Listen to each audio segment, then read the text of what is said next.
Hey everybody, today we are debating whether or not there is evidence for creationism, and we're starting right now.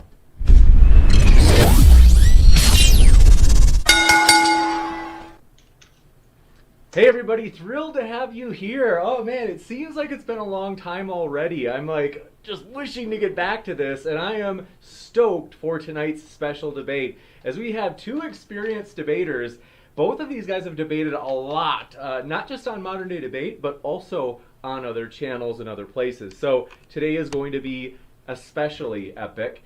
We are going to debate only the issue of creationism. So this won't actually be like a challenge of who's got more evidence they can provide, creationist or evolutionist. It's going to be just, hey, creationist, what do you got? And we're going to critique it. Let's see if it stands up after the critique. So, with that, I am thrilled to introduce these debaters. Standing for Truth has his link in the description below, and we'll give Standing just maybe a couple sentences if you want to share, Standing, what you've been up to at your channel. We appreciate you coming back, and so the floor is yours if you'd like to share about different projects that you've been working on as of late. Well, thanks so much, James, for having me on, and thanks so much for the real James for joining me in this debate.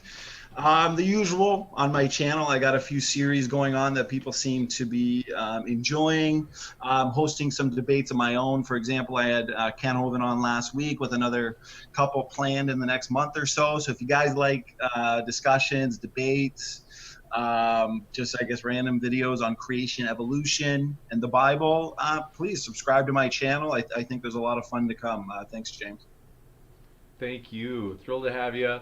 And Jim Majors, who has helped out. Wait, by the way, can I just do a quick, I can't thank everybody because we'd be here all night. But I've got to say, one, in addition to thanking Standing for Truth for coming on, thanks to Jim Majors for coming on. Thanks to Jim Majors also for moderating for me when I was buried and dying. He has been just a super competent moderator, and that's to say the least. I think he's done superb. But also, want to say, Colorado Biker Prepper, if you guys see him in the live chat, he donated a computer that we're working on getting it set up. We just have to clear the hard drive, but basically it's going to help us put out better video. So we're really thankful for that. We're also thankful for, I could go on and on and on. So we're going to come back to the thank you so I can let Jim introduce himself. But I just want to say I honestly am blown away by everybody's kindness and how this channel is really like a community effort, you could say. And so anyway, Jim Majors, stoked to have you here. His link is in the description, everybody, so you can check him out as well. And Jim, what have you been up to at he's just started his new channel, which has a unique name. And so anyway, I'll let you share, Jim. Thanks for being here. Yeah, man, thank you so much for having me. And again, thank you for Standing for Truth, for joining me in this debate. I'm really super stoked about this, but I'm even more stoked about my channel. It's called Disciple of Kairos, and basically I'll be doing the stuff that I debate about, with the exception of tonight for the most part. I usually don't debate on this topic, but James made me. No, I did get into a lot of biblical criticism, a lot of textual criticism, just really break down things that people usually just skim the surface of, and just explore things more, get into the internal evidence, external evidence, all the sources and everything, just basically putting all the information out and letting the people decide. You betcha. Well, we appreciate that, Jim, and so I'm sure it's going to be interesting. So, with that, forgot to say a couple of things. One, if it's your first time here, consider subscribing if you enjoy these types of debates, as we have a lot more coming up. As you can see down in that little marquee, I can almost reach down and grab those little letters out. We are thrilled to have Jake from Hugo and Jake debating this Wednesday against Logan M on whether or not Jordan Peterson has had a good effect, or maybe more harmful effect, on society. That will be provocative.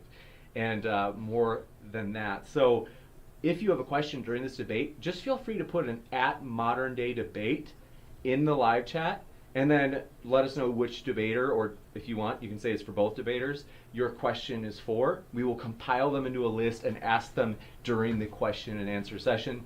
If you do a super chat, it actually opens it up. You can make a comment towards one of the speakers that they can have a chance to respond to during the question and answer. So in that case, it could be a comment and answer. So last, super chats automatically go to the top of the list. So that's throughout the debate or the Q&A. And with that, given that Standing for Truth is taking the affirmative, we will let Standing for Truth get started.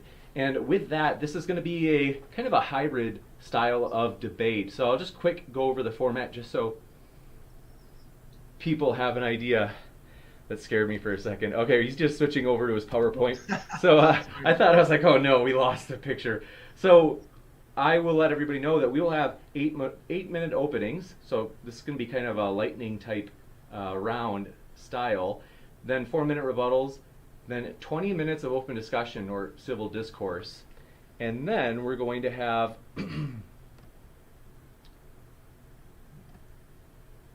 20 minutes, or I should say 5 minutes of closing statements, and then 20 minutes of Q&A. So it's going to be a great time. And Standing for Truth, if you are ready, I'm going to set the timer for your 8-minute statement, and then you can start, and I will basically start the timer on your first word.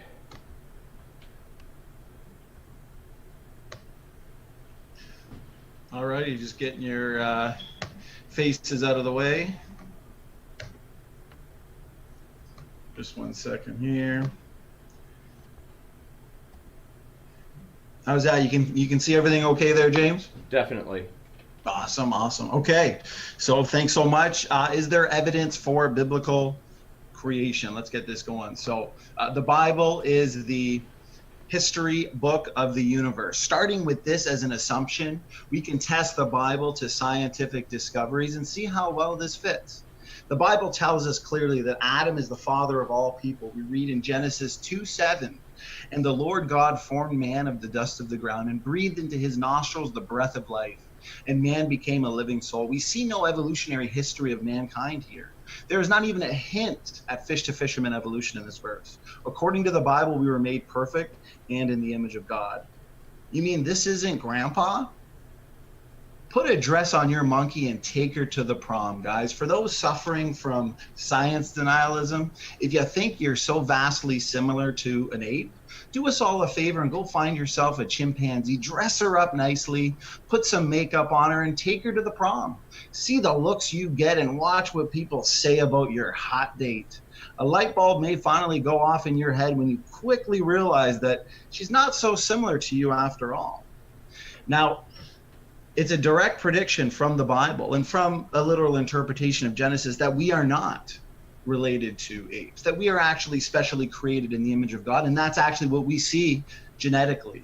For example, when evolutionists or someone of an opposing worldview says that human and chimps, they're genetically identical by 98 to 99%, that's based on preferential and selective treatment of data. It's cherry-picked data. They're not including non-aligned DNA, gaps, copy number variations, and size differences. When you actually look at what the genetic identity is, it's less than 88%, and that's over 400 million DNA differences that actually exist between the two species. And there's significant DNA sequence discontinuity between the two genomes that evolution cannot explain or account for. Even the claimed human chromosome fusion number 2, that alleged site where the fusion supposedly took place actually represents a highly organized functional gene, and these shared genetic mistakes that you might have heard of as pseudogenes, those are actually now known to be functional DNA elements and not mistakes. You can look at orphan genes, for example. What is the reality? Humans are not apes, and they were created separately and uniquely in the image of God. Not only does the Bible prove this, but so does DNA evidence. Once again, the Bible is the history book of the universe. We read in Genesis 2:21 to 22, and the Lord God caused a deep sleep to fall upon Adam, and he slept, and he took one of his ribs and closed up the flesh instead thereof. And the rib which the Lord God had taken from man made he a woman and brought her unto the man. We started with 2 people, 1 man and 1 woman. These are very significant statements about genetics. Modern genetics has discovered Adam and Eve, Noah's flood, the Tower of Babel, is written in the genome. The evidence for biblical creation is overwhelming. The Bible makes predictions. Looking at the Adam and Eve story in the biblical-based model, we can make numerous predictions. If we only started with 2 people, all the people today should have a low genetic diversity. If we started with 1 million people, you're going to have a lot of genes floating around a population of 1 million strong. But if you only started with 2 people, that really restricts the diversity today. Over deep time, any large population will accumulate enormous numbers of mutations, resulting in enormous amounts of genetic diversity. This is a serious problem for evolutionary theory and those of opposing worldviews, because it is now clear that mankind has very limited genetic variation. This is predicted directly from the Bible, a literal interpretation of Genesis. While the observed low genetic diversity is a massive problem from the evolutionary perspective, this is most certainly expected and predicted from the biblical perspective. From the biblical model, we all come from just two people, Adam and Eve. This obviously means that limited diversity, it's easy to explain. The Bible has predicted this. If the Bible is correct and Adam really is our ancestor, as we just read from the Bible passage moments ago, there should only be one male ancestor of humanity. The small number of mutations that separate modern men from the sequence of Y chromosome Adam indicates that this man lived in the relatively recent past. Based upon the actual observed mutation rate for the human Y chromosome, studies show that Y chromosome Adam lived just thousands of years ago. And these findings are strong evidence supporting the literal Adam of the Bible. And that mitochondrial DNA, the little piece of DNA inherited exclusively from our mothers, that means we can build a family tree of all the females in the world, and there should only be one female ancestor of everyone on Earth today if Genesis is accurate. The small number of mutations that separate modern people from the sequence of mitochondrial Eve indicates that mitochondrial Eve lived in the recent past. For evolutionists and those of opposing worldviews, none of these facts have to be true. All genes should come in two versions since Eve was taken from Adam. We just read that in the passage moments ago. She probably got Adam's genome, except for the Y chromosome, of course. These biblical predictions are all exactly what we find in modern human genetics. What's the chance of the Bible being made up? And the biblical story mirrors what we actually see in human genetics today. Genesis 9:18-19. And the sons of Noah that went forth of the ark were Shem and Ham and Japheth. And Ham is the father of Canaan. These are the three sons of Noah, and of them was the whole earth overspread. The Bible, as I said before, is the history book of the universe. Further predictions based on the passage we just read. Look at Noah's flood. This story tells us that all people should be closely related. It tells us there should be only a few mitochondrial DNA lines as Shem, Ham, and Japheth's wives, and only one Y chromosome since it's only Noah. His three sons would have inherited his Y chromosome, and we should have significant evidence of rapid population growth. It turns out that this too is exactly what we find in modern genetics. This all did not have to be true. Even more predictions. The Tower of Babel account. We have found a single dispersal of all people in the relatively recent past, traveling in small people groups into uninhabited territory through the Middle East. They call it the Out of Africa story, but these are all biblical-based predictions. I want you to look at this tree. You can find this in the book Replacing Darwin and in the work of Dr. Nathaniel Jensen. This is several hundred human individuals. The tips of these branches represent human individuals. Distance of lines, the very long lines would be lots of DNA differences, and short lines would be almost none at all. What do you notice about this tree? This tree represents various people groups around the globe. Many of these lines come together as three major nodes. This is a fact that evolutionists even acknowledge. These are the three major haplogroups. How much longer do I have, James? Got a minute, 20 seconds. There are three major groupings and subgroupings. Length of lines connecting the groups are short, and lines radiating out from the groups are long. Reading scripture, we know our maternal ancestry goes back to Eve. Population would then grow and shrink to 8 at the time of the flood, and then grow again momentarily, ending with the splitting of people groups at the Tower of Babel. One Eve in the beginning. Population then shrinks to 8 people. Noah, Noah's wife, 3 sons, and 3 wives of Noah's sons. 3 boys get their mitochondrial DNA from mom, and then it ends. Genesis 9 says that these 3, the entire world was repopulated. We get our mitochondrial DNA from their 3 wives. The history of humanity is in our genome. What we know about mitochondrial DNA of humans fits the 6,000-year timescale, explains the 3 major haplogroups and the relative differences between pre- and post-flood humanity. We're making testable and falsifiable predictions. For example, the stamp, the tree that I just showed you, it contains the stamp of the history of civilization, the Roman Empire, Persian Empire, and Greeks. And this is just the start of the sorts of studies that are actually being done. Y chromosome, for example, disproves human evolution. It demonstrates Adam. The Y chromosome between humans and apes, it's far too different. We can look to the pre-existing heterozygosity model, pre-existing functional DNA differences, which also makes testable predictions on junk DNA, on what's functional, on what's not. Like I said, all evidence here demonstrates the truth of Time. biblical creation. Maybe in the discussion period we can go into a little more details on this, but thanks so much, guys. All right. So thank you very much for that as we go back to the dialogue boxes. And Jim, very excited for your opening statement as well. So with that, I'm going to set the timer for 8 minutes, and I will officially start the timer on your first word. Okay. Sorry, I'm muted. Okay. So, suppose you happen upon me on the street. You've never met me before, and I say, "Hey, can I have a minute of your time?" Say sure. And I pull this coin out of my pocket. I then tell you that I'm going to poof it from existence, right in front of your very eyes. I tell you the only way that I can make it disappear is by saying the magic words as it's going into this little hole. I say, "Holy Shazama," and it's gone. It disappears. You can clearly see that it's no longer there. You can see my open palms, but no coin. You verify that, yes, it is gone. Wow. Then I proceed back into the same hole that you just watched, right? You're amazed. Oh my gosh, I pull it back out. This can't be right. Having just seen the coin disappear into my fist, it reappears and I pull it from my fist. Does this mean that you believe I used magic to make my coin disappear? Of course you don't. Even if you're not sure how I did it, you certainly don't concede that magic is real. Like that's not the first thing that you jump to. You might not know how I did it, but you know it's not magic. And it's not. It's misdirection. It's sleight of hand. It's the illusion that I give of the coin disappearing and then making it reappear just as amazingly, or not, depending on how amazed you are. But let's just say that I blew your mind standing for truth, and you are genuinely stumped. And now you have to question and reassess everything that you know about coins and physics and magic and myself, my own limitations as a fellow mortal, knowing what you know about humans. You begin to make excuses and being lenient with certain things, taking liberties that you normally wouldn't take, trying to harmonize magic with reality. Let's say later that you and James are talking about it and you're still in disbelief. You look at James with serious intent and you say, "James, that was magic. There's no other way to explain it."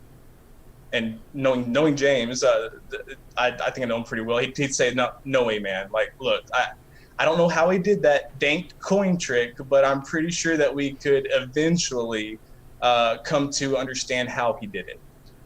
And Standing for Truth would snap back, say, "No, James, you don't understand. It's not a trick. It's magic, and I know it is. It's the only possible explanation is that Dank Jim Majors is a wizard of the dark arts." It sounds ridiculous, yet this is the exact position that he's taking tonight. It's the exact position being taken by those defending creationism.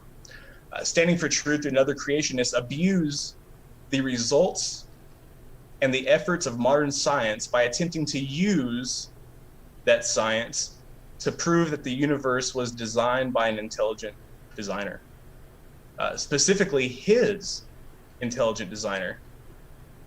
And he forces himself, or he is forced to operate and to attempt to understand everything within his own theological framework that he's fundamentally obligated himself to. He's obligated to say, "I don't understand how the universe got here, so this is the only, this can be the only result, it's going to only be the result of my God expressing his divinity." And by making that commitment, Standing for Truth is convinced that science will not ever discover the process through which life originated unless it's his God. He's convinced that there is no other sufficient explanation than God. There's no biological mechanism. There's no cataclysmic chemical reaction in the past. There's no paleoanthropological discovery that would warrant him rejecting his claim that God did it. And people will we'll tell him, standing for truth, I'm not so sure that you have a good reason to believe that God did this. Why are you so unwilling to test this belief? Why are you so unwilling to prod and make sure that it's true? Why don't you apply the same reasoning to this that you would apply to a magic trick? For those who are committed to the pursuit of truth, the gaps in the understanding of what we don't yet understand begin to close. You see both sides of it, and suddenly things become clear. Suddenly it's not what you thought it was. And by sincerely caring about whether or not what you believe is true, you allow yourself to analyze both sides instead of committing yourself to one side and damning the other one of all evidence, of all validity. You're honestly seeking out the answers, and that's what gets us the answers, is honestly seeking them out. But for standing for truth, by not putting his beliefs to the test, he can only see one side. For him and every other creationist, the only possible explanation for the missing coin is actual magic.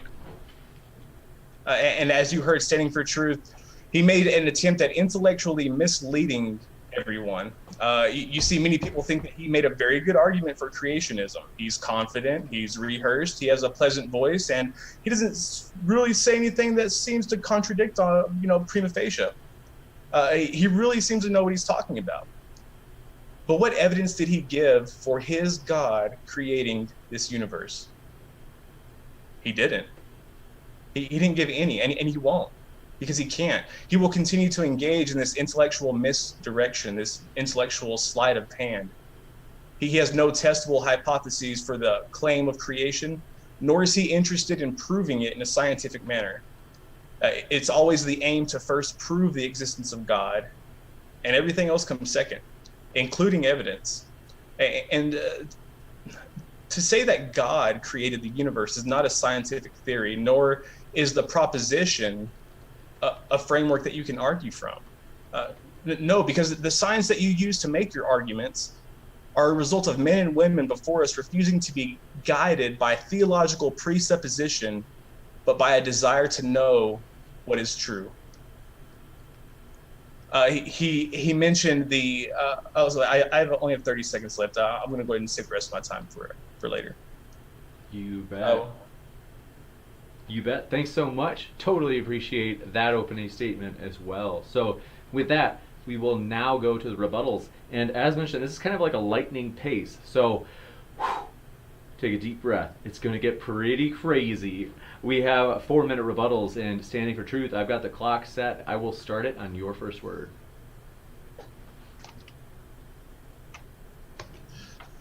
Awesome. Well, thanks so much for that opening there, Jim. I got a few things written down.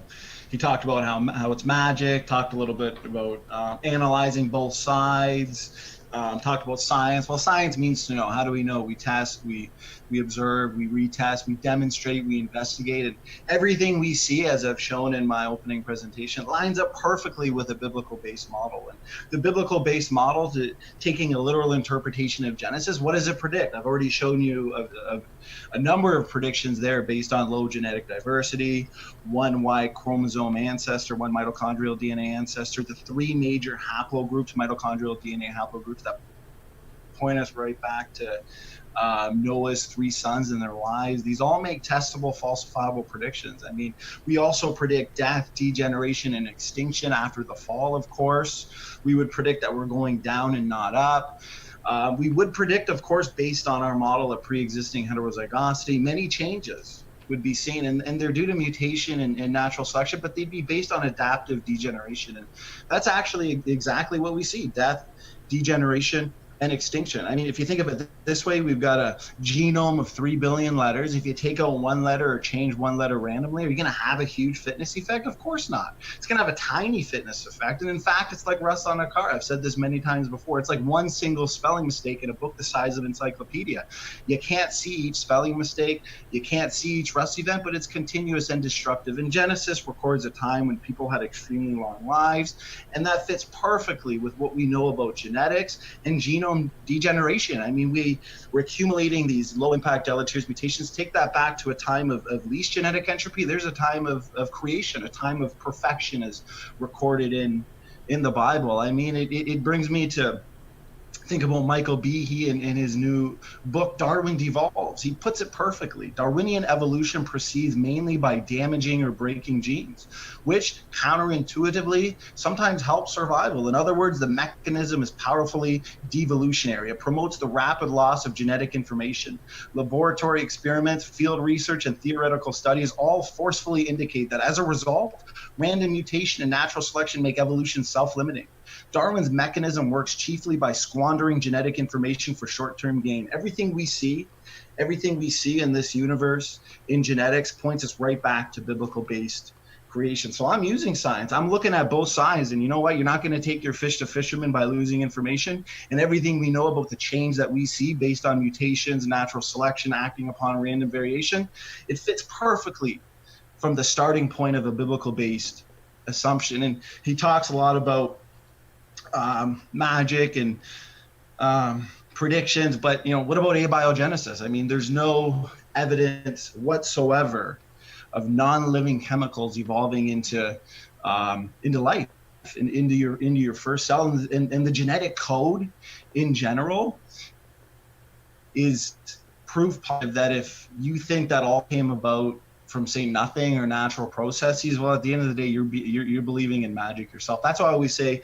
evolutionists, they hope, they dream, they imagine that whales, pine trees, and carrots are all related through common ancestry, because that's magic, because it's contradictory to everything we know about empirical evidence. The genetic code, it has vital editing machinery, and that is itself encoded in the DNA. This shows that the system was fully functional from the beginning, and that's just another vicious circle of for evolutionists. And the genetic code that's almost universal to life on this earth is about the best possible for protecting against errors. Everything we see, like I said, it points us right back to a time of perfection, a time of creation. We see that in the universe with the law of increasing entropy. We see that in genetics with genetic entropy. And I've pointed to some testable predictions as well in regards to our model of created heterozygosity, because sure, it could be an ad hoc explanation that God encoded Adam and Eve and these created kinds with pre-existing functional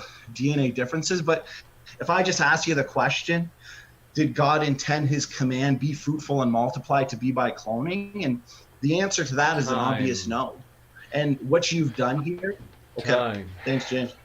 Thanks for your patience on that. I hate cutting in on that, so sorry. Lost track of time in these lightning rounds. But we will now go to Jim Majors' rebuttal. So, Jim, I don't know if you were keeping time. If you were, I can give you the same amount of time that Standing for Truth went over, because I lost track of time there. So sorry about that. I honestly wasn't keeping track of his time, but I'm good with whatever. We'll give you like 4.5 minutes, if that works. So that's my guess. So sorry about that. So using my opponent's own words in his opening statement, he doesn't get, I believe it's his first sentence. If it's not his first sentence, it's his second sentence. I don't want to misrepresent him, but he admits that he is starting with an assumption, and then he proceeds to use science. That's not how you use science. You don't start off with a goal, with something that you set out to prove and then set out to prove it. That is not scientific theory. That's not that's not a framework from which that you can argue from, because it's confining. And that's what's great about science, is that it's not confining. It's about discovery. It's not about containment. If you notice, he will do whatever he has to shoehorn 21st century science into his Bronze Age theological framework. He talks about the Y chromosomal Adam and the mitochondrial Eve. Yeah, he is right. You know, the mitochondria can only be passed down through the female to another female, and the Y chromosome can only be passed down from a male to their son, and that's it. But what he doesn't seem to understand or know is, one, it's been verified that the mitochondrial Adam and Eve are hundreds of thousands of years old, hundreds of thousands of years back, and they coincide with what we believe to be the time that we emerged from Africa. There's a lot of similarities. What we also fails to mention is that not only are they hundreds of thousands of years old, but that they're tens of thousands of years old apart from each other. So not only were they not created, they didn't know each other, because the thing is about a mitochondrial Eve and a and a Y chromosomal Adam, they don't have to be the first one. If somebody's having children and a woman is passing down her, say my great aunt, okay, she's wanting to pass on her mitochondrial DNA. She has a daughter. She passes it on to her. Her daughter has 3 sons and dies. That mitochondrial DNA is dead. It stops with her. It does not go on. Therefore, it is not necessary for either the Y chromosomal Adam nor the mitochondrial Eve to be the first anything. And again, I will reiterate that he makes he sounds good. He's rehearsed his stuff. You know, he knows his script. You know, that's great. I'm glad he's sticking to it. But he has yet to provide evidence that one, creation is real, and 2, that it was his God that created this, and not one of the other creator gods that claim to have done it. How much time do I have left, James? You've got 1 minute and 20 seconds. Okay. I don't know. It's so clear that this is not the debate that I thought that I was coming to. You know, he's coming at me with this, you know, Ken Ham chimp gorilla animal kingdom stuff that I haven't even made these assertions, but they're such strong debating points because that is all they have to debate. They can't debate for, so they have to debate against. And with that, I'll give him the rest of my time. I'll succeed it to the Q&A. You got it. Thanks so much. We appreciate it. And this next portion is exciting. This is actually my favorite part. This is where the debaters will have open dialogue for 20 minutes. So they can engage directly. They are uncaged. So I'll start the timer for 20 minutes. And thanks so much for your questions. We have a ton of questions, and they're awesome questions. So I really appreciate you guys asking them. And with that, the 20-minute timer is set. I guess whoever wants to lead is fine with me. You can take turns, I suppose. Do you mind if I do, or do you want to? It doesn't matter to me. Well, I mean, I got a few. I want to say thanks for your rebuttal, keeping it respectful. It's up to you. I mean, I've got I know you talked about science. Okay, and I'll ask you just a real quick question, and then and it doesn't really involve anything else, so you can segue right off that into whatever you want to get into. No problem. Go ahead, brother. Whenever you started out, if you don't mind, look back at your script, and I would like for you to tell me when you said that you started off with an assumption. Well, what is the assumption that you start off with? Well, if we start off with the assumption that, say, the Bible is true and the Bible is the history book of the universe, we can make retrodictions, predictions, Sure.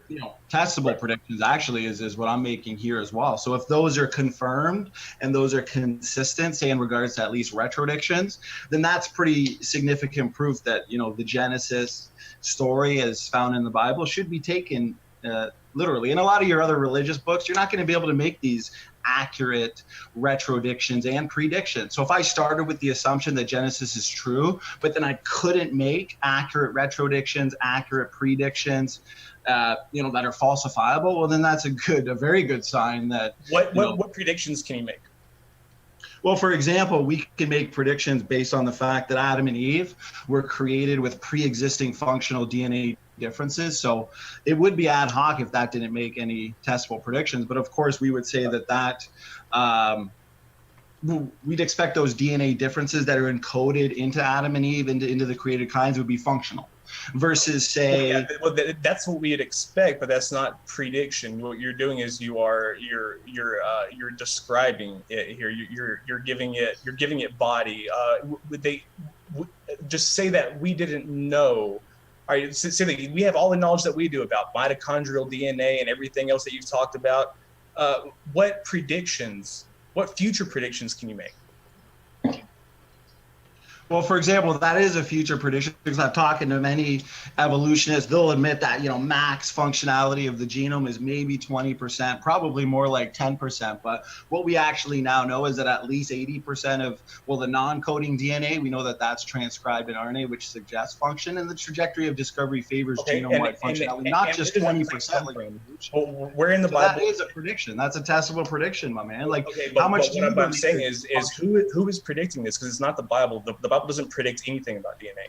We're making a prediction based on the fact that God, his command to be fruitful and multiply, we're not saying that was to be carried out by cloning. So if you acknowledge that very specific genetic view, the fact that, these design variants that God would have placed into Adam and Eve and the created kinds, we'd predict that those would be functional DNA differences. So we're predicting, contradictory to the evolutionists that say max amount of genome functionality is 20%.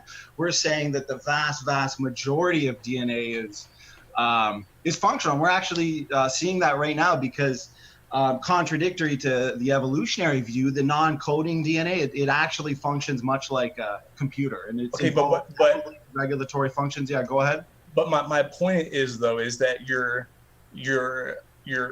presupposition is the only thing that is you have the presupposition, you have the means to get to your conclusion, and then you have the conclusion that you just got to, and none of those are in the Bible. Those are things that you use not the Bible for, but science for. You can make all those predictions without the Bible. I'm talking about predictions you can make with the Bible. We're talking about evidence for your God creating the universe. Well, no, it's the Bible as recorded in Genesis that actually tells us that Adam and Eve were the first male and female in existence, and that God created these created kinds. And we can actually see that this is a prediction that flows naturally from Genesis. So if this is a prediction that is actually falsified, then yeah, that prediction based on that pre-existing heterozygosity, that would be false. I'm telling you, you can go in the lab, you can do whatever you have, because you know what, we understand very little of the DNA language, probably less than 5%, since comprehensive knockout experiments on humans, fortunately, it's unethical, they've yet to be performed. So for any evolutionist to say, max 20% functionality, that's premature to make that claim. And we're actually putting it on paper that, this is a prediction, genome-wide functionality. Okay. And so far that's predicting this.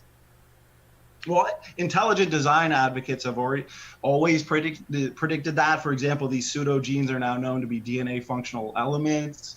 ERVs, endogenous retroviruses, are now known to be functional in the placenta and the embryo. So what you're saying is the Bible isn't doing this. It's you have prophets. Is that what you're saying? They prophesied this? No. This wasn't a prophecy. I'm talking about intelligent design advocates, proponents, scientists. They've always said, why would we create like a car that's 80% junk? So obviously, if we're created by God, and then we're making the hypothesis that Adam and Eve, based on the Bible and God's command to be fruitful and multiply, was not to be carried out by cloning, we'd expect these functional DNA differences, and that's actually what we're seeing. So they're not these evolutionary leftovers, these genomic fossils. Okay, well, you know what? And that's not my claim. Like, you're sitting here, you're wanting to apparently argue an evolutionist. That's apparently what you came here for. I'm not arguing for evolution. I'm arguing against creationism, and you have still yet to provide evidence for it, because none of the claims that you made about genetic entropy or any of this stuff has anything to do with creationism or the Bible or your God. And I'm honest. I'm sorry to interrupt. I'm sorry to interrupt. Of course, if the Bible records a time of extremely long lives, we would expect that looking at our lives now, looking at the accumulating mutation-related diseases, I mean, we see it. It's entropic degeneration on all levels.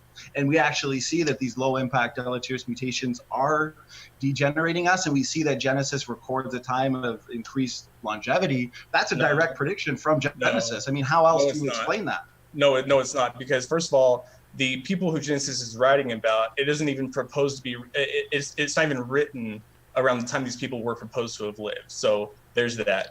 Secondly, I don't want you to slap and run. I don't want you to slap and run.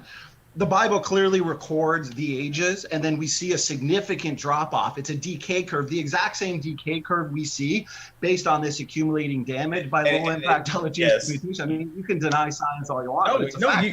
You're right. You're right. Point of least genetic. You do see a dive off. You see Methuselah living to Genesis. Right, you see Methuselah living that long. You see Moses living, or Noah living that long. In fact, he was like 600 before he started building a boat. Abraham. I mean, all these, which makes sense, right? Because we've accumulated these genetic mistakes, these degenerate, and you start dropping off, right? Sense. Right. Okay. So it's really funny that the low point of that is right around the time that we start having verifiable evidence of life expectancy, because life expectancy has done nothing but go up. Well, no. That's yes. The average lifespan has gone up based on medical intervention, but the maximum lifespan, come on, man, that has not gone up. That will not go up. And we see entropic degeneration on all levels, increased rates of cancer, autism, immunological diseases. It's everywhere. You have to be a science denialist to say any. You see that the ages have dropped off post-flood. You see that actually in Leviticus, that's when Moses put in the law that you can't marry close relatives, because we know those shared genetic mistakes, marrying close relatives, well, that's going to expose the hidden reservoir of genetic mistakes, but they didn't have that pre-flood. They didn't have that. Can you demonstrate anybody in the past 1,000 years, in the past 2,000 years, in it's reported by a historian, whatever, that is said, or that whose lifespan exceeds that of today? Well, I mean, we have thousands and thousands of legends of the golden age where people were said to have lived to 900, 800, 1,000. We see it recorded in the Bible. That's a historical record. It is recorded in the Bible. It is recorded in the Bible, and when it is recorded, it is not recorded at a time that these people were to have lived. See, the thing is, we're making predictions and retrodictions right from I want to mention something which you said about why, because I'm glad that you actually addressed the Y chromosomal atom. So you obviously see if that's true, Y chromosomal atom, mitochondrial Eve, if that's true, you're saying that they're separated, they're thousands and thousands of years ago. But how do you explain, based on the observed mutation rate of, let's just say, the human Y chromosome? Okay. The fact that there's so little mutations and such low genetic diversity between any two humans, max 0.5% different, and that's why the evolutionists have to resort to a bottleneck. So how do you explain that? There isn't much genetic diversity because we stay to ourselves. I mean, we marry within our own cultures. In fact, in places that we see the most genetic diversity are the places where they have outsiders coming in, where they're actually expanding the gene pool, so to speak. But the small number of mutations that separate modern men from the sequence of Y chromosome atom, that actually indicates that this man lived in the relatively recent past. You said thousands and thousands, hundreds of thousands of years ago. So how do you reconcile that without invoking something like a near extinction event? Because I am not operating on your presupposition that there is genetic entropy, that it's just this perpetual entropy to where we're just like dwindling down to nothing. Like what you understand genetical entropy to be, and what genetical entropy really are two totally different things. Like genetical entropy are things like aging and Alzheimer's and miscarriages and speech impediments. I mean, there's so many, but what it is, genetic entropy. Well, no. I just want to correct you there real quick before you go on too long. What genetic entropy is the fact that most mutations, they're nearly neutral. So they're unselectable, they're invisible to natural selection. So they accumulate very small effects, and then they accumulate relentlessly. So natural selection, which I'm sure you're aware of, that's going to amplify the best beneficial mutations and get rid of the worst detrimental mutations. But at the end of the day, it can't do anything against the invisible damage caused by near neutral, low impact mutations. So how are you going to solve that degeneration problem if those mutations build up? 100 per person per generation. That's 700 billion new mutations, unselectable this generation alone. So what type of mechanism, what type of selection are you going to use to resolve that problem there, Jim? What math are you using to come to that? How are you verifying that there's, what did you say, 7 million mutations? Well, I'm saying that it's widely recognized. You can just Google it. It's recognized? It's recognized by the evolutionary community that we inherit 100 new mutations per person per generation. I'm talking about passing them on, because there's one thing about inheriting a gene that may have not been how would you call it? I'm not a geneticist. I guess activated, so to speak. I understand what you're saying, but I mean, are you disagreeing with I mean, we begin to add new mutations to, say, our genetic load at the first division of our zygote, and I think it's approximately 3 new mutations every cell division throughout our lifetime. But it's just 100 mutations through our reproductive lines, through our reproductive cells, because your somatic mutations, they're not going to be passed on, say, from your skin cells, for example. I mean, we actually die due primarily to mutation accumulation, but it's the 100 mutations per person per generation that we accumulate. So like my children, they're going to have 100 more mistakes than I have, and my children's children, they're going to have 200 approximately more mistakes than I have. So those mutations are pouring into the population. How do you resolve that? That's perfectly consistent with Genesis. But no, it's not consistent with Genesis, because Genesis doesn't make that claim. But what I'm saying is, though, Genesis does anything about genetic entropy. Like, you are making that. Are you saying that the Bible doesn't say that the entire creation grown? You just talked for like a minute straight. Well, I just don't want you to slap and run, because the Bible does say after the fall, we have now experienced death. By one man, death was brought into the world. Death, extinction. Go ahead. I just want to make sure that I totally understand that you have to be able to give answers to the objections, because you're defending that you're the only one defending of you. But just to get a little bit more time from Jim in terms of. But I want to apologize. I'm just saying, because if my direct predictions and retrodictions are coming from Genesis, and he's saying Genesis doesn't say that, obviously we know after the fall, death was brought into the world by one man, Adam. So just wanted to correct you on that. But go ahead. I won't interrupt. No, and to me, like, that's not something that I have to account for. That's not something that I have to explain, because I'm perfectly happy with letting scientists and geneticists further map the genomes and further map these Y chromosomes and further understand these, and to be able to sample them more and discover these different mutations, because only by discovering these mutations can we rearrange the family tree. Can we see what that Y chromosome Adam was and where he came from and how we all fit into this. Like, only by doing genetic research can we do that. And there's no genetic research in the Old Testament, bottom line. Well, yeah, we are, for example, population geneticists, they widely recognize that human mutation is catastrophic and that man is presently degenerating. They've come up with, mechanisms, say synergistic epistasis, mutation count mechanism, to attempt to solve the problem. It was an evolutionary population geneticist by the name of Alexei Kondrashov. He actually said, why are we not extinct 100 times over? Because he's recognizing that this accumulation of low impact deleterious mutations, it is a problem, and genomes are devolving and the genome is rusting out like a car. And I know you're not here to defend evolution, but you know what, these evolutionists say we started off as a single-celled organism, multi-celled organism, fish. Right. And that's the thing, though. Like, I'm not here to defend evolutionism, and you're not here to argue against it. You're here to argue for the creation of the universe. I agree with what you're saying. I'm just saying it's a double whammy. It demonstrates biblical creation, a literal interpretation in Genesis, and it destroys pond scum to people evolution. That's why I love it. evolution's it happens in the imagination of those who want to believe in it, and at the end of the day, all the evidence points right back to a time of creation, a time of Sure it does. perfection. It's devolution, not evolution. That's what we Sure it does. Going off of your first sentence of your opening statement, if you were operating from a presupposition, because if you're not operating from the Bible, you can look at many texts and you can read genetics, you can read whatever you want into text. As a matter of fact, the older the text, the better. It's a lot easier to read BS into a literary device. The Old Testament's really good at that.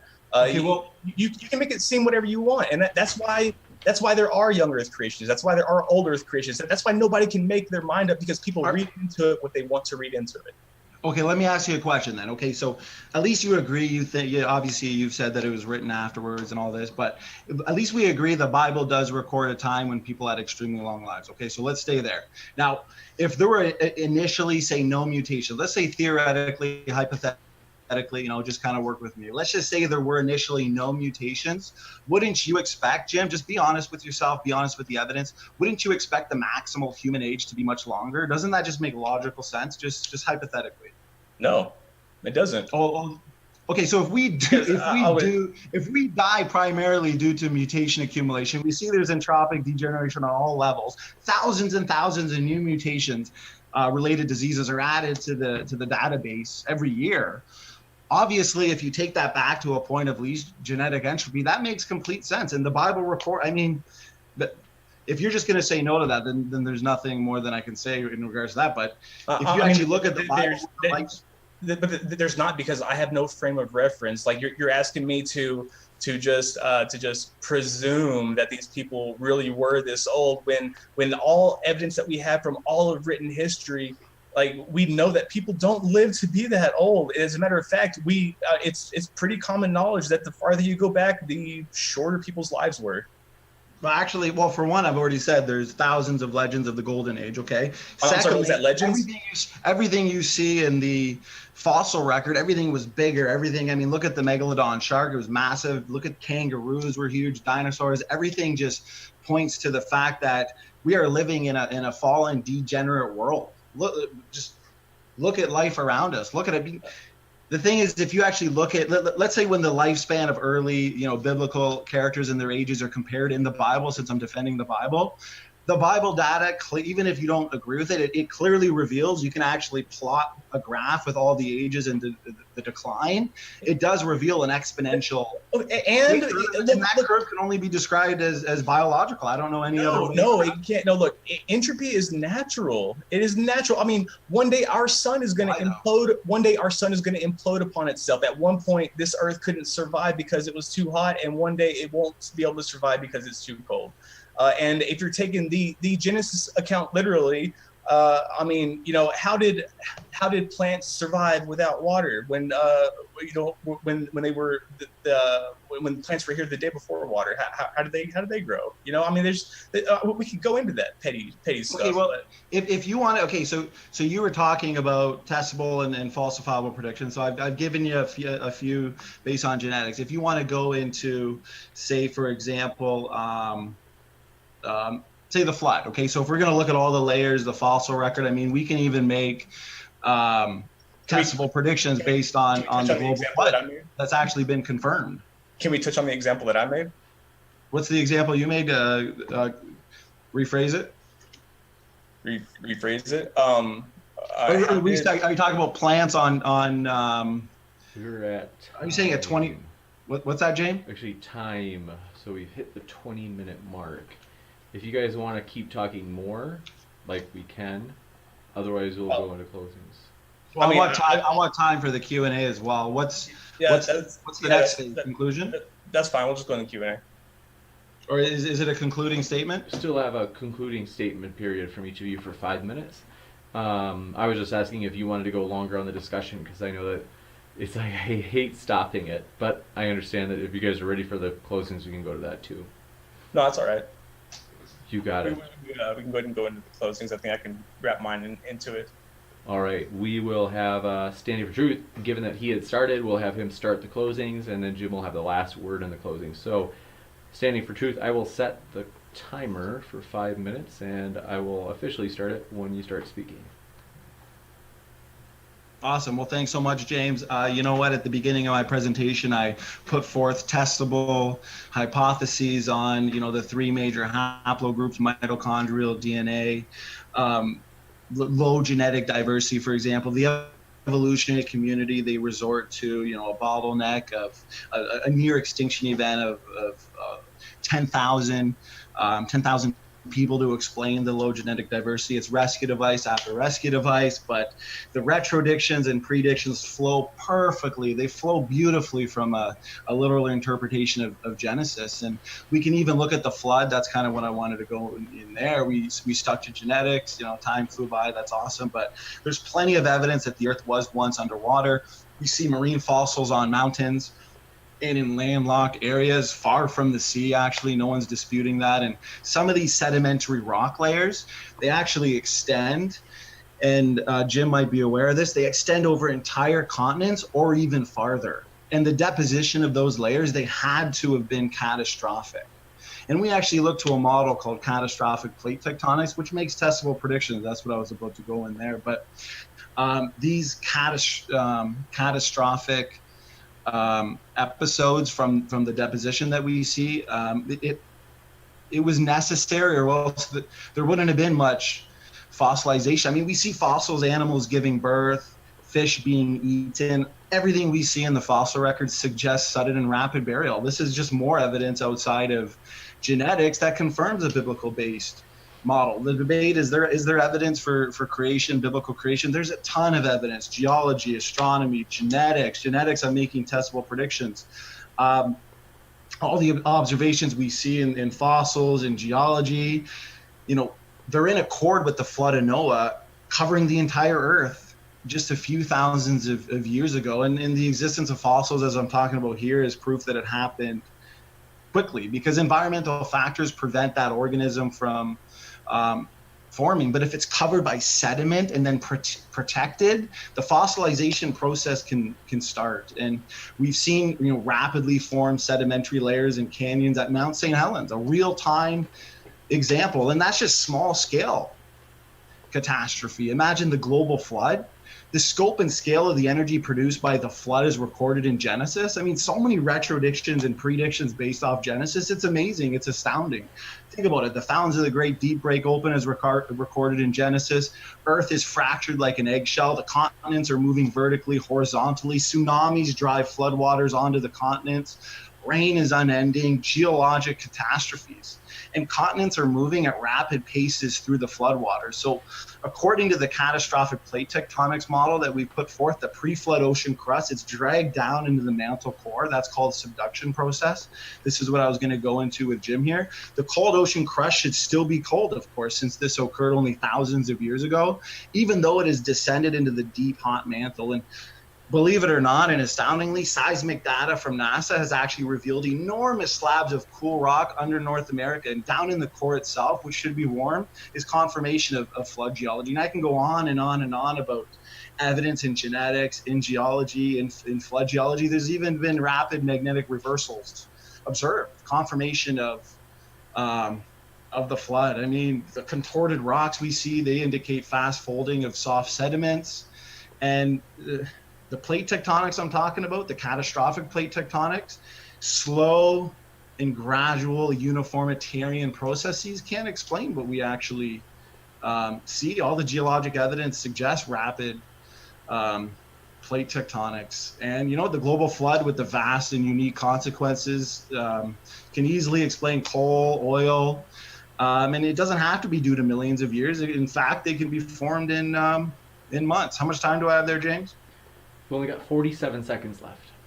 I mean, there's just so, thanks, James. There's just so much evidence that appears to be a consequence of a sudden, unrepeatable event, a global flood whose waters erupted from interconnected worldwide subterranean chambers with an energy release exceeding the explosion of 300 trillion hydrogen bombs. I mean, just picture that. It's evidence upon evidence upon evidence. Genome-wide degradation is perfectly consistent with Genesis. All modern scientific evidence points to the decay and destruction of an originally perfect design creation. If you're an evolutionist and you have to hope, dream, and imagine that you're going to take your fish to fisherman by losing information, I would refer you back to the quote from Michael Behe from Darwin Devolves in my first rebuttal. I mean, that's all we see.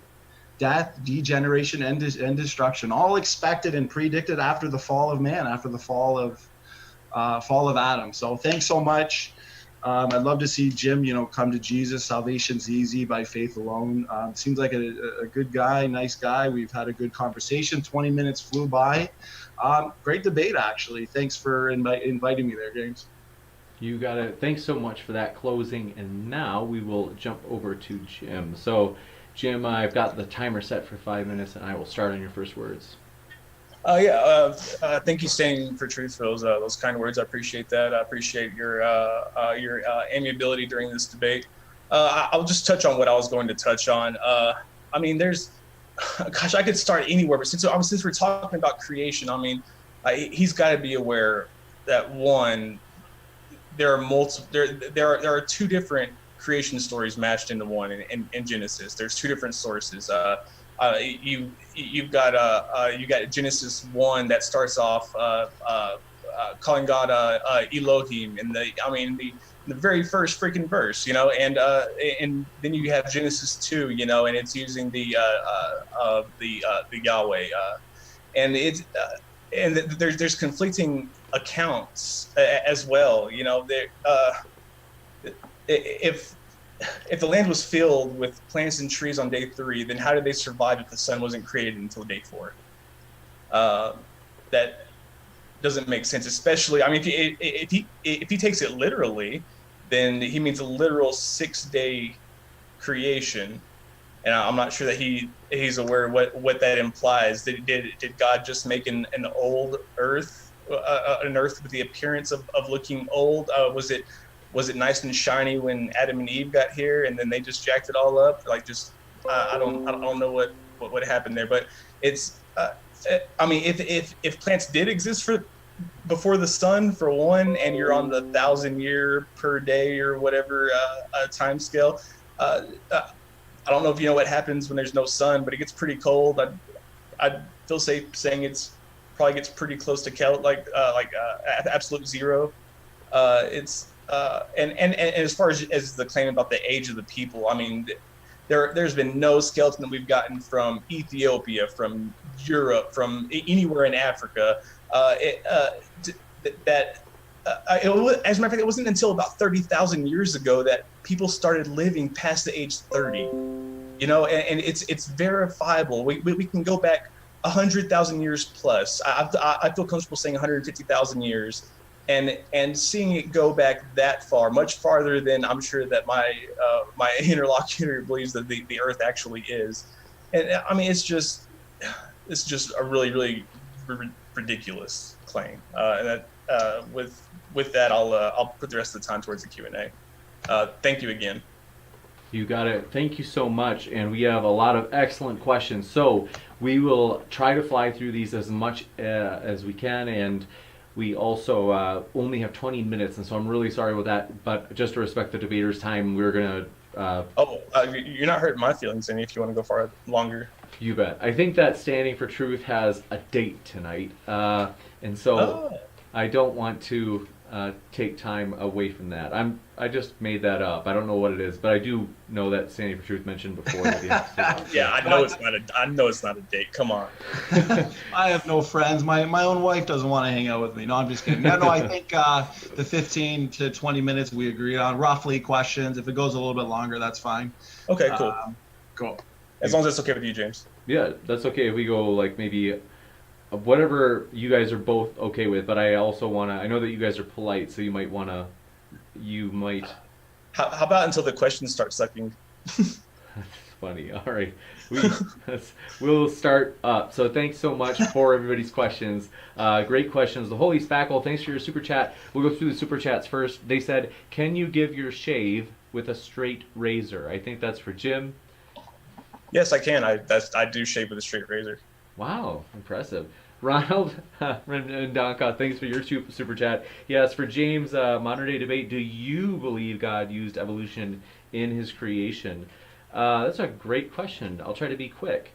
It seems that it's inevitable that there's some degree of evolution, even for a young Earth creationist, with the diversity we would need since the animals would get off the ark to get all the diversity we have today. It seems like even young Earthers need some sort of accelerated evolution. So even though I'm not a young Earther, I'm kind of agnostic on origins, but I would say that it seems that both sides need to adhere or accept the idea that allele frequencies can change in a population over time. So using that definition, I definitely would be, and that's what Jackson Wheat taught me the definition is a long time ago. So thanks for that, Jackson. I am not a hipster. I know they didn't say at modern day debate, but I just got to say that right now. I will fight somebody.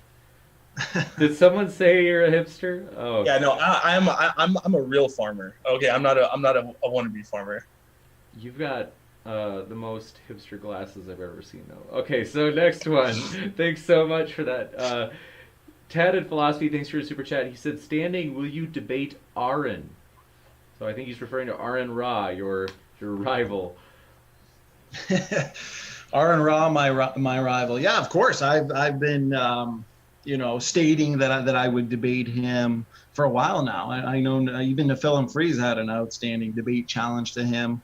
As long as it's an agreed upon structure. I mean, it could even be the same type of structure we had here with Jim here. It can be a couple openings, couple rebuttals, discussion portion. I just want an agreed upon structure and format. I'd prefer it here on Modern Day Debate. I love supporting you, James. Great channel. You're putting out some awesome stuff. I've debated on here, 10 times I think it's been, and I've never had any complaints. So if Aaron Ra wants to debate, let's set it up here on Modern Day Debate and agree to a structure. I think that would be a blast. I think it'd be a good turnout too. It'd be fun for everybody. Gotcha. We will next up go to, thanks for that super chat, by the way, CI Lobotomy LLC. Thanks for your super chat. They said young Earth creationists are just flirfs with more friends. I don't know what a flirf is, but it doesn't sound good. Standing for Truth. What have you got to say to that? Repeat that. They said young Earth creationists are just flirfs with more friends. I think it's something to do with flat Earth. Am I right or am I wrong? Flat Earth. Well, I mean, I don't see flat Earthers making testable hypotheses like young Earth creationists are. And I think I'm definitely not a flat Earther, by any means. But I think believing that pine trees, whales, carrots, and say T-Rex are related through common ancestry is probably takes as much imagination as one who believes in flat Earth. Yeah, I gotta agree. I think it's the other way around. I think flurfers are just young Earth creationists who don't travel. I want to see a map from a flat Earther. That's all I'm asking for is a map. I'm curious. Oh, it's entertaining if you haven't seen one. They sell them. As a matter of fact, I bought one. I have one somewhere. I'd hang that up. It's just a circle, and it's got like the North Pole in the center, and then it has the South Pole. It's the ring around the edge of the ice wall. Next up, thanks for that. And we have you better put it on camera next time, Jim. I hope you do. I'll put it behind me. Sigifredo Sarabia, thanks for your super chat. They said, if evolution is false and the Bible is true, how old would the world and universe have to be versus rock and fossil dating not going away from Gospels? So I'm guessing that is a question for me. Yes, I think so. I mean, I think based on what we know about mutations are the destroyer and not the creator like evolutionists, want it to be. So you can give the evolutionists trillions and trillions and trillions of years. I kind of like how Frank Turek, he's an old earther, but he rejects, that type of pawns come to people evolution. And even he says trillions of years, you're not going to take your single-celled organism to a well because at the end of the day, all we see is degeneration on a genomic level. So evolution to be false, that type of large-scale evolution, I mean, it can be false in an old Earth. But I think based on what we know about accumulating low-impact deleterious mutations, just like Alexei Kondrashov said, an evolutionary population geneticist, why are we not extinct 100 times over? That proves a young genome, and you could probably directly prove a young Earth from that. Thanks, James. Gotcha. Thanks so much. Next, we have Sigifredo Sarabia. Thanks for your second super chat. They said if evolution is true, so flip it. If evolution is true and the Bible is false, who came first, male or female, and what quote-unquote sex did that genome mate with? Well, that's the thing though about evolution. You know, it's a Homo abiogenesis. I'm gonna mess it up. It's the latest classification that's widely recognized as our ancestor. You know, it's not something that just happens. You know, and Astrolo, whatever it is, I suck at this. I'm sorry, guys. But they didn't give birth to a Homo anything. You know what I mean? Like they didn't just change genus like that. They didn't just pop out and just be like, oh well, this is weird. You know, it was just a you know, it's like the analogy. You know, if you take 10 miles of blacktop and you start with a 1-inch paintbrush and you paint a blue line, and with each brush stroke you add 1 drop of red until you get to the end and it's red. You know, where along there do you say that it stops becoming blue and starts becoming red? Like, where do you draw the line? You know what I mean? Like that's what evolution is. We're talking about changes over a very, very long time, unfathomable amounts of time. Like you think Jesus was a long time ago, 2,000 years? You know, we've been around 50 times the amount between us and Jesus, at least, easy. Gotcha. Thanks so much. Actually, if I could just say one quick thing, Well, they had I one think more that's question. why I always. They had one more question. They had one more question. For super chats? Yep. And this was. I just wanted to respond to that one. I'm not saying we're ending the question and answer, but no, I mean go ahead. that person's super chat had a question within it that I didn't get to finish before Jim started. Question answering. within a question. Okay, I get it. Go ahead. So they said, when did the opposite sex exist? I think they mean like if the first sex pops up, like maybe how long after did the second one pop up? Well, I mean, what happened, you know, is you had natural selection. People would, well, I mean, at this time, you know, they were choosing mates. You know, we see in the animal kingdom, they choose mates that would benefit them. They're strong, they can provide for them, whatever. And in this case, they were likely smarter. They could use tools. They could maybe they could run faster. Maybe they could provide them shelter. Who knows? Maybe he had fire. Maybe he's like, hey, what's up, baby? Like, I got that hot stuff. You know, and the other guy's like, I can't make fire. I don't know how it was, but it's just something between mate attraction and natural selection, basically. Gotcha. Thanks so much. Next up, Sandy for Truth. If Jim's okay with it, I'm okay with you responding. Oh yeah. Go ahead, bro.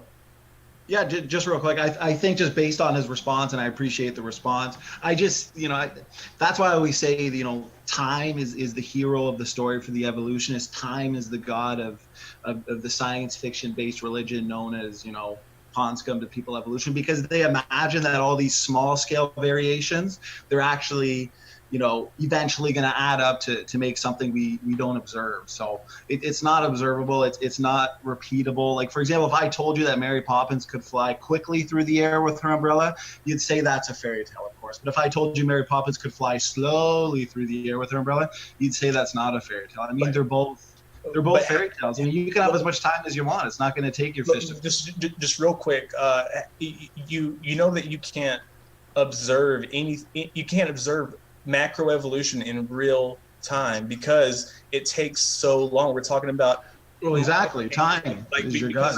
We're saying I'm not going, nothing about me is going to evolve. Nothing about me is going to change except I'm going to get older. I'm going to get uglier and I'm going to die.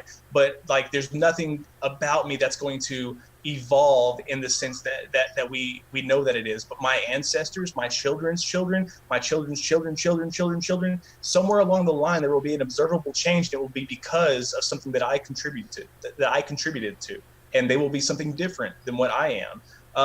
And we can look at that in our ancestors just back in Jesus' time. Look how much shorter they were. I mean, yeah, but there's so many. I mean, well, I mean, okay.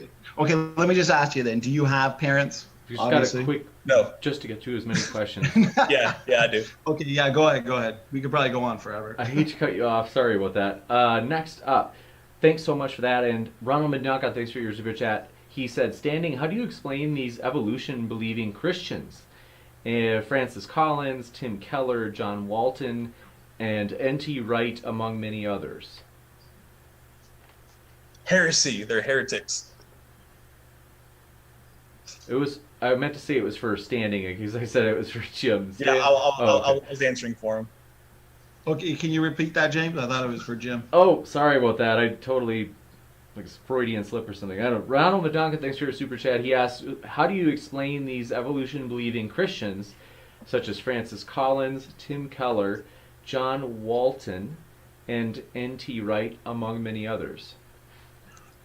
Well, I think they're just adopting a secondary religion of, say, bacterial biologist type evolution. They're starting from, that belief that universal common ancestry is true, and then they're force fitting it into the clear text of the Bible of Genesis. So, I mean, for one, the theology of theistic evolutionism, I think it's weak. It doesn't flow. When you take it literally as it is and you read it according to that, and like I've shown before, I mean, you can make retrodictions and predictions from a literal interpretation of Genesis. Biologos, one of their top scientists, Francis Collins, I think he headed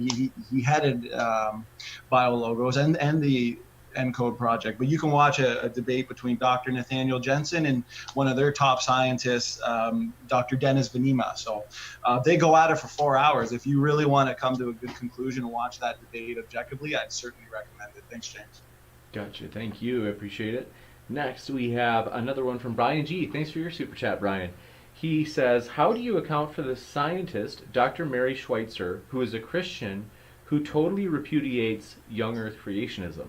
Also, she's the one who discovered fossilized soft tissue in dino bones. Right. So from what I understand, I don't think she ever was a young Earth creation, a young Earth creationist by any means. She's the one who discovered that, and I know that there's lots of reading material you can read about that, papers, books, articles. They're coming up with different mechanisms to explain the soft tissue found in dinosaur fossils, and a lot of it is based on storytelling, hypothesizing, but she's obviously holding on to that primary axiom, but that doesn't necessarily mean it's true. If she was never a young Earth creationist, I'm not surprised that she's still holding on to her basic worldview. Gotcha. Next up, the Holy Spackle. Thanks for your super chat. They said evidence, death after fall, timeline, and evidence. I think they're asking for evidence of the death. For what? Are they asking for evidence of genetic entropy? I think that they're asking for evidence of the cause of genetic entropy. Well, the cause of genetic entropy would be the accumulation of the invisible, the unselectables, the near neutral, low impact, deleterious mutations. And the thing is, we see even, so-called beneficial mutations, the best beneficial mutations, the stronger proponent of evolution can give you, they're all, loss of information, loss of, say, net specificity, even gene duplications, which they will say is their primary mechanism for, that large scale evolution. Those are universally deleterious. And even if you give them, I always say, listen, we don't have to argue all day on a beneficial mutation that adds novel information to the genome. I'll give you 2, I'll give you 3. But 2 or 3, rare beneficial mutations, whether it's a point mutation, duplication, it's not going to offset the many accumulating deleterious duplications, let alone all the other accumulating mutations. It's like rust on a car. It's continuous. It's destructive. But do Hold you on, think there's that that God created Adam and the people in the golden age with all of these like, to be able to live that long age, and then he just like shut them off, like he basically had a Oh yeah, yeah. No, that's a good. Yeah, plan or that's a something? good. Yeah, that's a good question. Well, I mean, based on the created heterozygosity hypothesis, God encoded these pre-existing functional DNA differences in Adam and Eve, the created kind. So there wouldn't have been any mutations. But after the fall, God removed his sustaining power and allowed, say, things like the second law of thermodynamics, law of increasing entropy, genetic But he created entropy, it though. because he removed his sustaining power. It was a natural. one He sec. created them with it and he They protected it. So basically, he had it installed in them. It's basically like a self destruct bomb inside of an AI robot, just in case it goes crazy. they did. What's nice is you see a lot of redundancy in the genome with backup code. It's almost like through his foreknowledge, based on the fact that he knew we'd Standing fall. for truth. He's Forgive me. actually, put forth a way where we're not just going to degenerate in one Sorry, James. generation, but it is the slow degeneration. We've got Sorry. What they just clarified. They said he claims death doesn't happen before Adam and Eve's fall. What's the timeline? I think they mean like what's the timeline of when death did come in. The timeline. So either he's wondering when will we go as a species extinct, or how long until death was brought into the world before the fall? Is that the question? I'll read the original super chat and then their addition, and you might be able to put the pieces together. They said evidence death after fall, and then they said timeline and evidence, and then they said he claims death doesn't happen before Adam and Eve's fall. What's the timeline?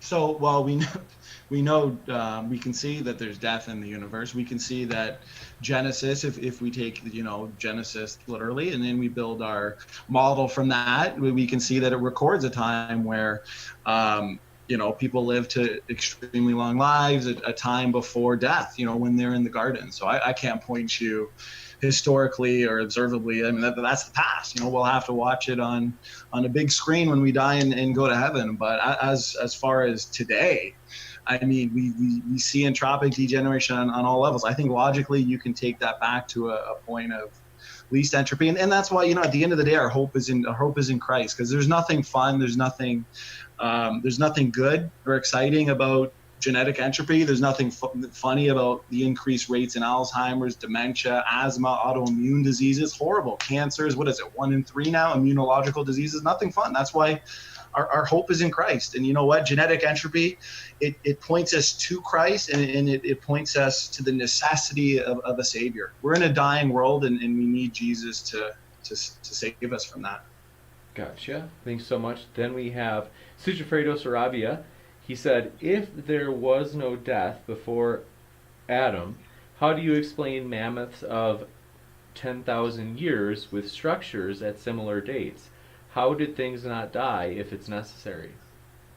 Well, it's funny because I have a paper that I've studied where it talks about mammoth populations. They were actually highly inbred, and they carried a very elevated genetic load, which they say likely contributed to their extinction due to this mutational meltdown. So you can actually see plenty of paleogenomic evidence of genetic entropy, even the claimed examples of human evolution, Homo erectus, Homo neanderthal, Homo naledi, all suffered from, what's called reductive evolution. Like, let's say Homo naledi, for example, is a praised example. That reductive evolution, that inbreeding, that went on. And I always say inbreeding, it's like a sneak preview to where we're going as a species genetically. But you see these pathologies, reduced body size, reduced brain volume. And then the dating of it, 10,000 years, based on unknowable, impossible assumptions. But I actually love to use mammoths as evidence for genetic entropy. So I think I enjoyed that question, because that's proof of, yeah. Thanks, James. You bet. Thanks so much. Sigifredo Sarabia, thanks for your super chat. Here as well, they said, if Darwin's title on the origin of species by means of natural selection or the preservation of favored races in struggle for life, is it racist? Who's I'm that? guessing that one's for Jim. I think so. They had said, Can you repeat it? I'm sorry. they said if Darwin's title of The Origin of Species is On the Origin of Species by Means of Natural Selection or the Preservation of Favored Races in the Struggle for Life, is it racist? Yeah, of course it's racist. Gotcha. Thank you. Well, I mean, it at least has racist implications. You got it. Thanks so much. And next question. Thanks for that, Sigifredo Sarabia. Farouk Assad, thanks for your super chat. They said, how did plants survive before the sun was here? Okay, so that was the question that Jim was trying to ask at the end there. So so if you actually look in the beginning, God created the heaven and the earth, and then he said, "Let there be light." Well, I mean, he could easily sustain that with his light.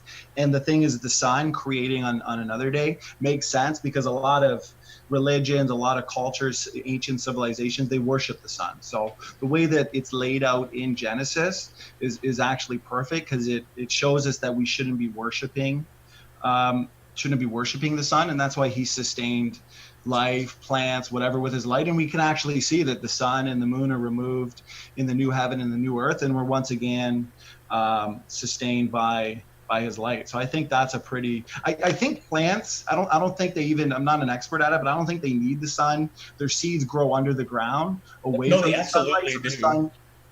So the sun came after one day after plants. I mean, that's either way, it seems like there's an easy explanation for it, but I tend to just hold to the fact that he used his own light. Let there be light, and the sun There is an came easy out another day. explanation, and it's that there's two different accounts because, I mean, without the sun, the earth would reach, I mean, absolute zero, which nothing could survive, even for one day. And Well, his light sustained it. It doesn't say anything about God sustaining them with his light. That is the first account. Well, it said, "Let there be light," and then later on it says, "Let there be two great lights in the firmament of heaven." So there's your sun. Afterwards, he sustained it with his light. But one day is still not a problem. I don't see how, because their seeds grow under the ground away from the sunlight, and then the sun came after one day after plants. Boom. Either way, I think it can be explained scientifically or theologically, supernaturally, with the fact that because he's going to sustain the new heaven and the new earth with his light. Why wouldn't he do it in Genesis on the first and second day of creation? I mean, that seems like a pretty theologically easy answer or a scientifically easy answer. But what he did is he separated the light from the darkness. It doesn't say anything about a sun or anything like that. It just says light. And plants need a lot more than light to grow. It's very much has to do with the sun and the distance from the earth and the amount of radiation that they're getting, and it's everything necessary. What about Revelation? Okay, what about Revelation and the new heaven and the new earth? He's sustaining it with his light. Are you saying God? I mean, if you don't want to believe the Bible and you look, because I know a lot of people even say, "Oh, Genesis 1 and 2, two separate creation counts," and it's just like the so-called contradictions they come up with. It's hilarious because you actually look for an answer, seek an answer, find an answer. Like, well, that was easily explained. Like I find if you explain Revelation isn't about the end times. Or Revelation is the rantings of John of Patmos talking about how Rome was going to be overthrown. It was basically his one last screw you guys, basically trying to scare them. That's all that it was him just trying to prophesy the end of Rome, and it didn't happen. Well, I think if you read Revelation carefully, I'm so sorry, you guys. I've just had to. I know that you have an answer standing for truth. I'm really sorry, but just to try to squeeze these super chats in really quick. Yeah, no problem. So Farouk Assad said it would have been cold since there was no sun at all, namely before the. So. Thanks for that super chat, Farouk Assad. And if you want to respond, it's not really a good point because he's sustaining it with his light, just like in the new heaven and the new earth. There's no sun, there's no moon. He's sustaining it with his light. He's God. He can easily do that. Come on, have a sense of humor. Sun, the sun, Father, Son. Oh, what did he say? I don't know if they. You pulling a fast one? Okay, go on to the next one. I think they meant cosmic sun, but that's all right. Sigifredo Sarabia, thanks for your super chat as well. They asked, how many push-ups for a fish to leave a fishbowl? Thank you for that super chat. We appreciate that. Good to see you here, Sigifredo. And last, DB Cisco asks, what makes your ancient creation story better than all the other ancient and modern creation stories? Thanks for that super chat, DB. Well, I think the fact, because everything we see in reality, everything we see in empirical evidence-wise, I mean, points us to Genesis. That's why you see everything in regards to, Y chromosome atom, mitochondrial Eve, the fact that, we observe low genetic diversity. All of these things have to be explained away by the evolutionists with certain rescue devices, right? Like a population bottleneck, for example, to explain it's all storytelling. And you know what? Modern genetics has actually discovered Adam and Eve, Noah's flood, the Tower of Babel. It's written in the human genome. You can either accept it or just be a science denialist and go to your confirmation bias, go to your rescue devices. Your other religious books, they can't make these types of retrodictions. They can't make these types of predictions. Even the first sentence of the Bible, Genesis 1, in the beginning God created the heaven and the earth. That indicates that God created the universe outside of time, matter, and space. The first law of thermodynamics states that matter can neither be created nor destroyed. They used to believe in the steady state theory, universe is eternal. Bible's been right all along. It says God stretched out the heaven and the earth. We know space is expanding. I mean, everything we know about science confirms Genesis. Show me another religious book that you could say that about. According to the Enuma Elish, it's over 10,000 years years older than the earliest book in the Old Testament, and it actually says that that Marduk is the supreme god. So does that mean that's what it is? Are you saying that religious? Are you saying that religious book was written before Genesis, before the Bible? Yeah, absolutely. It's written in cuneiform. It's pounded into clay. I think it's pretty obvious that all the legends you see, Babylonian, all these different religious books, they all come from a common source, and that common source is the Bible. All these other legends you see. No. That is the common source. No. I'm right on that one. Give me one second. No, you sorry. definitely are not. RIGHT. Forgive me 1 second. We've just last two. These are late, and then we're gonna wrap up for sure, and really quickly, because standing for truth, I appreciate you being so patient. Jim has died. Jim, we hope you come back. Basically, Movie Theory said, you heard it right, folks, evolution is racist. I hope you don't mind Movie Theory if I combine your super chats. They said, is Aaron Ra afraid to come to a neutral platform where his atheist friends can't help him by jumping in a debate? Thanks for your super chats, Movie Theory. Let's see, I guess the first one on racism would be addressed to Jim. Jim's back, he's alive. I don't know, but Jim kind of agreed with that. I don't know if you want to say anything, Jim, you can. What was the question again? He said, you heard it right, folks, evolution is racist. No, I wasn't saying that. What I guess I should rephrase it. I'm saying that people have taken that title and they have used it for racist things, much like people have taken like Norse mythology and used it for racism or nationalism, something like that. It's taking advantage of something and using its authority to your advantage. Gotcha. Thanks so much, and we appreciate that super chat, Movie Theory. And then the last one, I don't know if this would be for standing for truth. What was it about the Aaron Ra not wanting to come on a nonpartisan platform? That's what they had asked. Yeah, I think it's pretty obvious to anybody that modern day debate, James, what you're putting forth here is neutral, it's nonpartisan, it's fair. You're great at communicating. I mean, you send several emails, few days, week in advance, confirming the format, confirming the structure, making sure both participants are happy and content.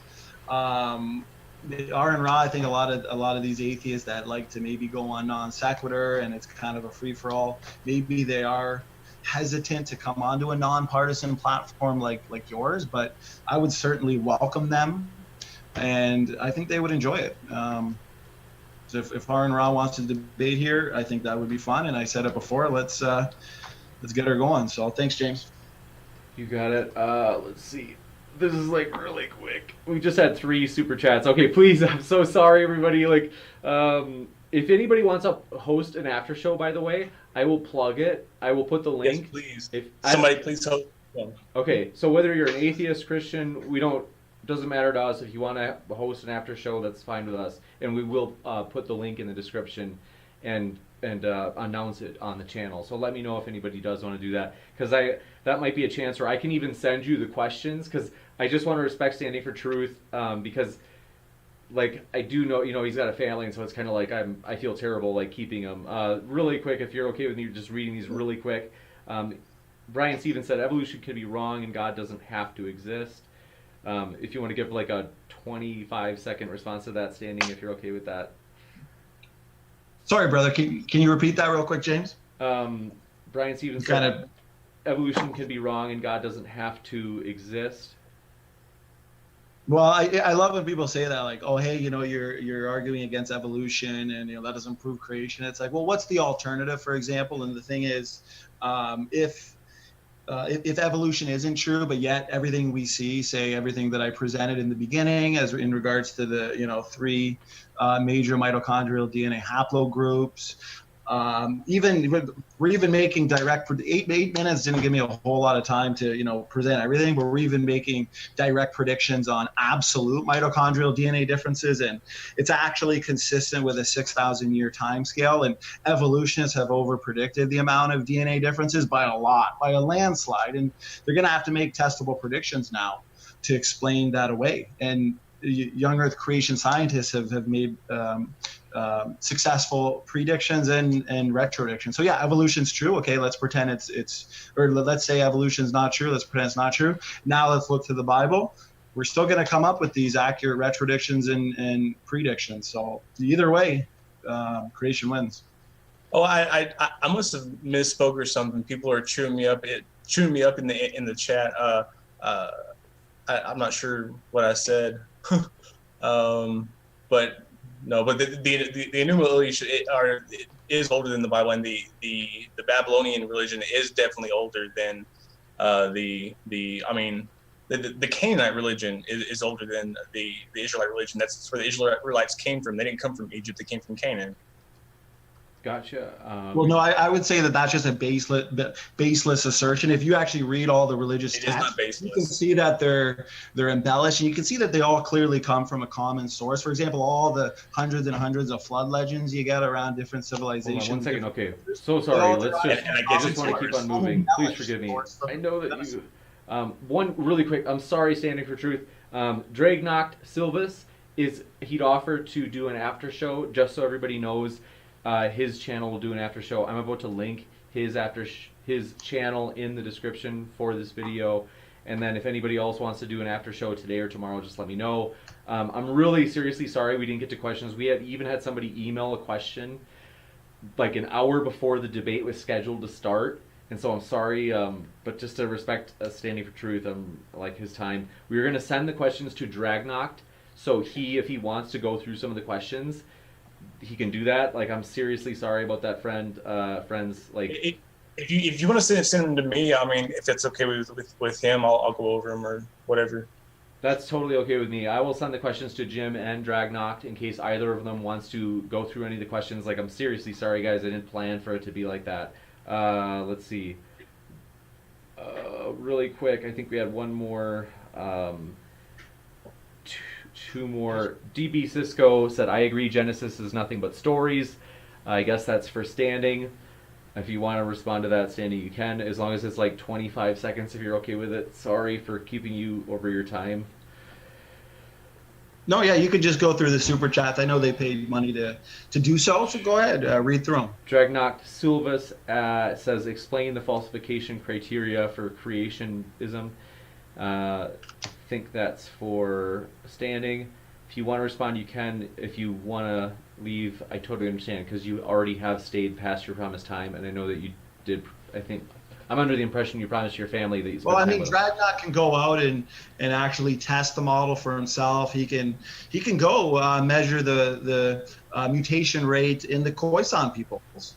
The click speakers of I think it's Southern Africa or whatever, they haven't been measured. And Dr. Nathaniel Jensen, he's made predictions on it based on the measured mutation rate that he used to calculate the absolute differences in mitochondrial DNA and in species. And then evolutionists so far, they've made inaccurate retrodictions, predictions. They've over predicted the mitochondrial DNA differences. They've under predicted the nuclear DNA differences. We've actually it fits perfectly in a biblical based model. Fits a 6,000 year time scale. The mitochondrial map that I showed earlier in my opening 25 seconds. Go look at that. Test on that. Yeah, no. I'm just saying he can easily go test them and falsify. He can even go he can go in the lab and test for DNA function. I mean, I could go on and on about that, but thanks, James. Thank you for staying later than promised. Thank you everybody for being here. Seriously sorry about not getting to all the questions. We are going to send them over to both Jim and Dragnoct, and we're also linking Drag. Go ahead. Yeah, I don't know how he's going to get my email and stuff. I don't know if you want to give that to him or. Yeah, I can definitely. I can do that. So I will link that in the description. Want to say thanks everybody for being here. We know that there are a lot of channels out there, so we appreciate you spending your time here. Hopefully, we try to be nonpartisan. Hopefully, I'm just as hard on either side.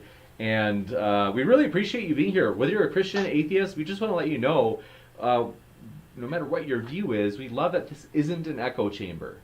Like, and don't get me wrong, I'm not saying that channels that are atheist channels or Christian channels are like echo chambers. I understand that they have guests on or they address arguments from the other side.